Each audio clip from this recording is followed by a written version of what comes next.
Exam से एक दिन पहले पढ़ते हैं या फिर एग्जाम से कुछ दिन पहले पढ़ते हैं और मार्क्स एग्जाम के अंदर बहुत अच्छे ले आते हैं। जबकि कुछ ऐसे भी स्टूडेंट होते हैं जो कि पूरे साल भर पढ़ाई करते हैं बट फिर भी एग्जाम के अंदर अच्छे मार्क्स नहीं लेके आ पाते। तो आखिर वो स्टूडेंट जो कि कम पढ़ के अच्छे मार्क्स ला रहे हैं, क्या वो जीनियस हैं या फिर उन्हें कुछ इस प्रकार की टेक्निक्स पता है जिससे कि वो एक बार पढ़ते हैं और सारी इंफॉर्मेशन उनके दिमाग के अंदर छप जाती है। मोटिवेशन होता है एक दिन, 2 दिन, एक हफ्ता, 1 महीना तक। पोती पढ़ जब कुआं पंडित भया न कोई। टॉपर्स क्यों बने उसकी सबसे पहली वजह।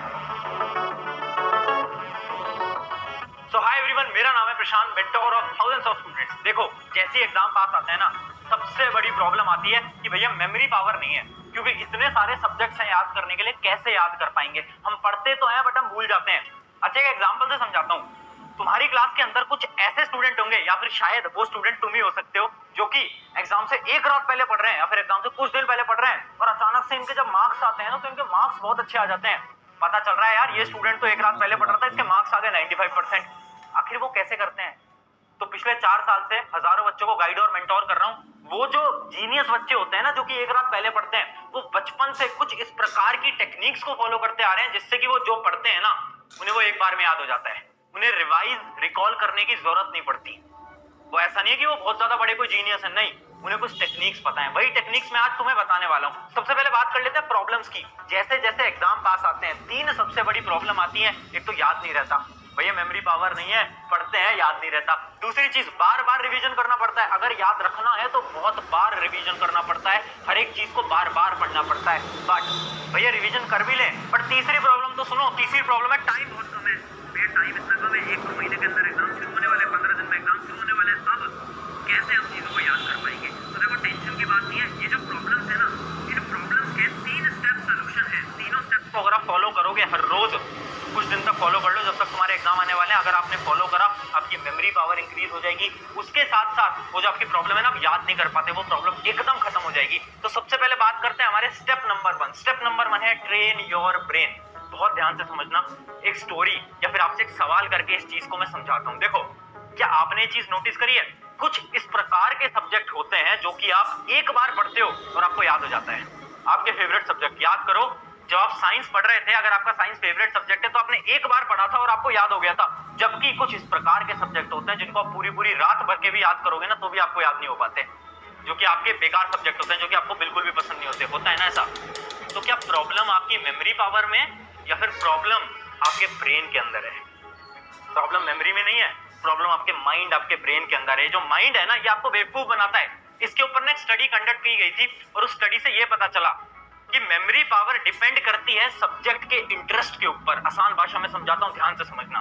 एक सब्जेक्ट जो आपको पसंद है ना, उसको आप बहुत जल्दी याद कर पाओगे, जबकि वो सब्जेक्ट जो आपको बिल्कुल पसंद नहीं है ना, उसको आप 2-3 दिन लगा लो फिर भी आप याद नहीं कर पाओगे। तो इसका सोल्यूशन क्या है? इसका सोल्यूशन है ट्रेन योर ब्रेन। अपने दिमाग को ट्रेन करना पड़ेगा। कैसे? देखो, तुम्हारे दिमाग के अंदर एक डर बन चुका है, एक फियर बन चुका है।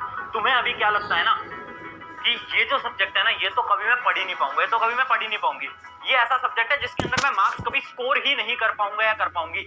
ऐसा क्यों हुआ? ऐसा इसलिए हुआ क्योंकि बचपन के अंदर, शायद 8th क्लास के अंदर, 7th क्लास के अंदर, 6th क्लास के अंदर, उस सब्जेक्ट के अंदर तुम कभी अच्छा स्कोर नहीं कर पाए होगे। या फिर जब आपकी कोचिंग के अंदर उस चैप्टर को पढ़ाया जा रहा था तो शायद आपकी बैकलॉग हो गई थी, आप बीमार पड़ गए थे, कोई भी रीजन हो सकता है जिस वजह से अब आपको वो सब्जेक्ट पसंद नहीं है।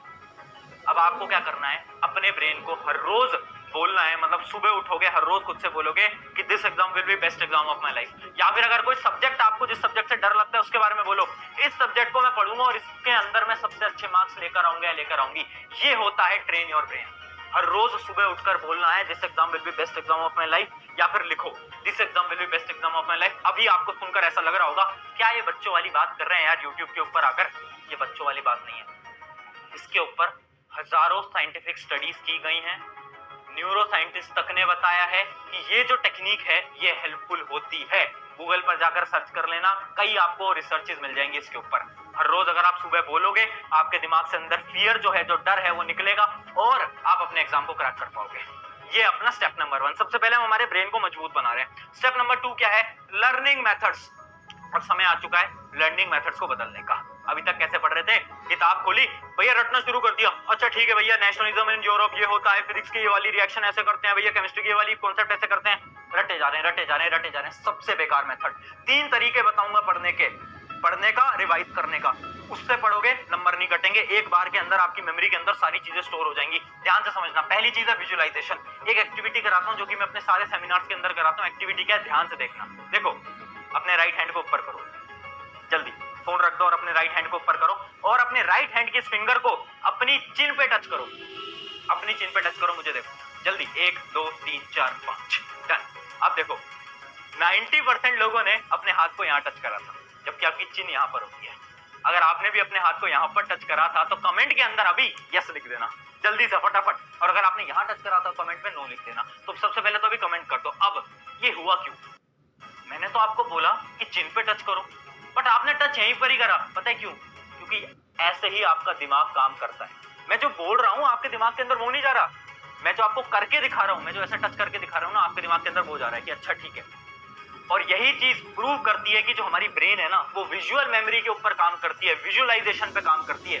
अभी तक तुम कैसे पढ़ते आ रहे थे? टीचर के लेक्चर सुन रहे हैं, लिख रहे हैं, बस ऐसे ऐसे नहीं पढ़ना है।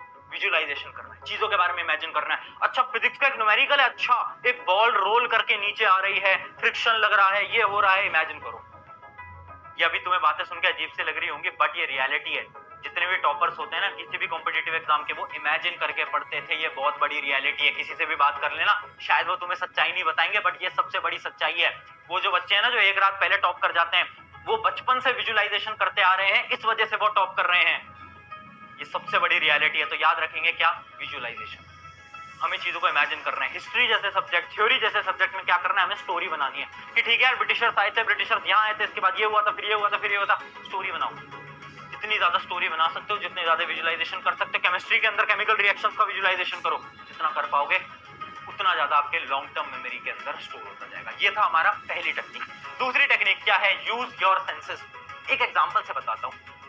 आप बचपन से 10 रुपए का नोट तो देख रहे हो ना? 10 रुपए का नोट कितनी बार देखा है? हजारों बार, लाखों बार देखा होगा 10 रुपए का नोट, है ना?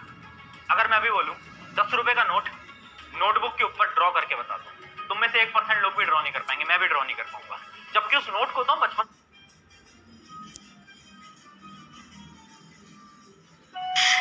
तरीका रिवीजन करने का सबसे बढ़िया तरीका क्या है? Use your senses. इस एग्जांपल से समझते हैं। Melody toffee. अगर इस मेलोडी टॉफी की मैं यहाँ पर इमेज भी नहीं दिखाता ना, तो भी तुम मेलोडी टॉफी को इमेजिन कर सकते हो। तुम उसका टेस्ट इमेजिन कर सकते हो, तुम उसकी कलर को इमेजिन कर सकते हो, तुम उसकी स्मेल को इमेजिन कर सकते हो। हाँ या ना? कर सकते हो ना? अगर तुमने खाई होगी कभी ना कभी तो कर सकते हो ना? ऐसा क्यों? क्योंकि जब आपने मेलोडी टॉफी खाई तो आपने बहुत सारे सेंसेस का यूज किया। आपने हाथ से उस रैपर को फाड़ा, आपने मुंह से खाया तो आपको टेस्ट आया, आपको स्मेल आई, और भी बहुत सारे सेंसेस का वहां पर यूज हुआ। जब हम ज्यादा सेंसेस का यूज करते हैं तो जो आपकी जो मेमोरी है ना, वो डायरेक्ट लॉन्ग टर्म मेमोरी के अंदर स्टोर हो जाती है। इंफॉर्मेशन लॉन्ग टर्म मेमोरी के अंदर डायरेक्ट स्टोर होती है। अब पढ़ाई से लिंक करते हैं। पढ़ना कैसे है? बहुत सिंपल सा तरीका है पढ़ने का। नॉर्मली रिवाइज नहीं करना है कि बस एक नोटबुक लेके बैठ गए एग्जाम से एक रात पहले, बस पन्ने पलटते जा रहे हैं, पन्ने पलटते जा रहे हैं, ऐसे नहीं करना। एक रफ नोटबुक साइड में लेकर बैठनी है बेटा। एक साइड में एक रफ नोटबुक लेकर बैठोगे, एक यहाँ पर एक ऐसी रफ नोटबुक ले ली, यहाँ पर आपकी जो नोटबुक है, जो आपकी मेन नोटबुक है या फिर आपकी जो बुक है, वो आपने यहाँ पर रख ली। अब आप पन्ने पलटते जा रहे हो, पढ़ते जा रहे हो, और जो भी आपको समझ आ रहा है वो रफ में लिखते जा रहे हो, लिखते जा रहे हो, लिखते जा रहे हो, लिखते जा रहे हो। इससे क्या होगा?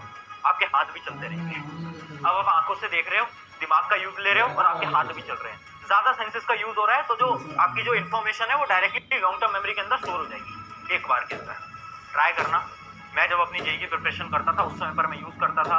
It is really helpful, specially theory subjects या फिर केमिस्ट्री जैसे सब्जेक्ट्स के अंदर, बायोलॉजी जैसे सब्जेक्ट्स के अंदर बहुत काम आएगी ये वाली टेक्निक। ये थी हमारी technique number 2, use your senses. अब एक लास्ट टेक्निक के बारे में बात करते हैं, टीच अदर्स। देखो, आप किसी चीज को तभी पढ़ा सकते हो जब आपको वो चीज बहुत अच्छी तरीके से आती है। अगर आपको मैथ्स आती है तभी तो आप मैथ्स पढ़ा पाओगे, किसी और को बिना पढ़े तो नहीं पढ़ा पाओगे। तो रिवीजन करने का सबसे बेहतरीन तरीका होता है किसी और को पढ़ा लो। अब तुम बोलोगे भैया मेरे तो दोस्त ही नहीं है यार, मैं तो तन्हाई में रहता हूँ, मेरा तो कोई दोस्त ही नहीं है। दिक्कत की बात नहीं है, खुद को पढ़ाओ। एक कॉन्सेप्ट पढ़ा आपने, एक चैप्टर आपने पढ़ा, बुक को करा बंद, नोट को करा बंद। अब अपनी टेबल पे बैठो, या तो खड़े हो जाओ या फिर नीचे घूमते घूमते आपको क्या करना है? खुद को पढ़ाना है। बोलते चलो कि ठीक है आज हमने पढ़ा लाइफ प्रोसेस, लाइफ प्रोसेस के अंदर ये होता है, फिर ये होता है, फिर ये होता है, फिर ये होता है, फिर ये होता है, फिर ये होता है, फिर ये होता है। खुद को पढ़ाओ। आप खुद को पढ़ाओगे ना, मैं आपको बता रहा हूँ, आपको वापस से रिवीजन करने की जरूरत नहीं पड़ेगी। इतना शानदार मेथड है, इतना शानदार। याद रखेंगे, या तो किसी और को पढ़ा लो या तो खुद को पढ़ा लो। Teach others, is the best method to revision. Revision करना है सबसे शानदार मेथड है। तो देखो मैंने आपको 2 स्टेप्स बता दिए। सबसे पहले अपना ब्रेन को ट्रेन करा, फिर लर्निंग मेथड्स, इन तीनों लर्निंग मेथड्स को आपको अप्लाई करना है। अब तीसरे मेथड की तरफ बढ़ते हैं, बट उससे पहले एक इंपॉर्टेंट चीज सुनो। देखो अभी बोर्ड एग्जाम की डेट शीट आई है 10th और 12th वालों की सीबीएसई की। अब जितने भी स्टूडेंट्स हैं उनको मैं एक चीज बता देता हूँ, एनसीईआरटी पढ़ना शुरू कर दो। एनसीईआरटी अगर अभी तक नहीं पढ़ रहे हो, बहुत बड़ी दुविधा के अंदर फंस जाओगे। एनसीईआरटी से बहुत डायरेक्टली सवाल आते हैं, स्पेशली 11th और 12th वाले जो स्टूडेंट्स हैं उनकी एनसीईआरटी तो बहुत ज्यादा डिफिकल्ट होती है। 12th वालों की फिजिक्स और केमिस्ट्री की एनसीईआरटी बहुत डिफिकल्ट होती है। तो तुम्हारे लिए ना मैंने 2 बुक बना दी है, वो बुक मैं आपको यहाँ पर लेकर भी आया हूँ, मैं आपको दिखा देता हूँ। ये 2 बुक हमने बना दी है, पहली है हैंडबुक फॉर फिजिक्स, दूसरी अपनी हैंडबुक फॉर केमिस्ट्री। ये 2 बुक बनाई है। इसका मेन मोटिव क्या था ना कि एनसीईआरटी इतनी मुश्किल है, 2 किताबें हैं, इसके अंदर इतनी पतली किताब के अंदर फिजिक्स की पूरी एनसीईआरटी को लाइन बाय लाइन तोड़ दिया है, इसके अंदर केमिस्ट्री की पूरी एनसीईआरटी को लाइन बाय लाइन तोड़ दिया है। अगर बोर्ड एग्जाम क्रैक करने हैं, एनसीईआरटी पढ़ने में दिक्कत आ रही है, ये जो 2 बुक हैं ये आपके लिए बहुत ज्यादा हेल्पफुल होने वाली है। एक चीज याद रखना, एनसीईआरटी पढ़ो, इन बुक की जो लिंक है मैं डिस्क्रिप्शन में दे दूंगा, ठीक है। अब बढ़ते हैं हमारे अगला स्टेप, जो कि है हमारा स्टेप नंबर 3। हमने 2 स्टेप के अंदर सीखा, ट्रेन योर ब्रेन, ब्रेन को ट्रेन करा, हमारे सबकॉन्शियस माइंड के अंदर इंफॉर्मेशन डाली कि ठीक है कर सकता हूं मैं, कर सकती हूं मैं। अब दूसरे मेथड में हमने अपने लर्निंग मेथड्स को चेंज कर दिया, जिससे कि मैं जल्दी याद कर पाऊंगा या कर पाऊंगे। अब तीसरे मेथड के अंदर है कंसंट्रेशन। अब होगा क्या है ना, हमारी कंसंट्रेशन पावर नहीं है, तुम पढ़ने तो बैठोगे पर तुम याद नहीं कर पाओगे, सबसे बड़ी प्रॉब्लम है ना। कितनी बार होता है ना, तुम पढ़ने बैठते हो मोबाइल फोन पे डिस्ट्रैक्टेड हो जाते हो, क्यों? क्योंकि तुम्हारी कंसंट्रेशन पावर ही नहीं है। वो कंसंट्रेशन पावर कैसे आएगी? देखो वैसे तो बहुत अलग अलग मेथड्स होते हैं, बट मैं आपको एक बहुत साइंटिफिक मेथड बता रहा हूं, जो कि मैं एक वीडियो के अंदर भी बता चुका हूं। मेथड क्या है? Brain harmonic musics. कुछ ऐसे गाने जो कि आपको कंसंट्रेटेड बना सकते हैं। कौन से गाने होते हैं? 40 हर्ट्ज बाइनोरियल बीट्स। और 40 हर्ट्ज बाइनोरियल बीट्स कैसे आपके दिमाग के ऊपर इंपैक्ट डालते हैं, वो मैं पूरी 10 मिनट की वीडियो के अंदर समझा चुका हूँ, लिंक यहीं कहीं आगे होगी, उसको आपको देख लेना है। उसमें पूरा साइंटिफिकली मैंने एक्सप्लेन करा है कि ये कैसे आपके ब्रेन के ऊपर इंपैक्ट डालते हैं, बट ऊपर ऊपर से समझा देता हूँ।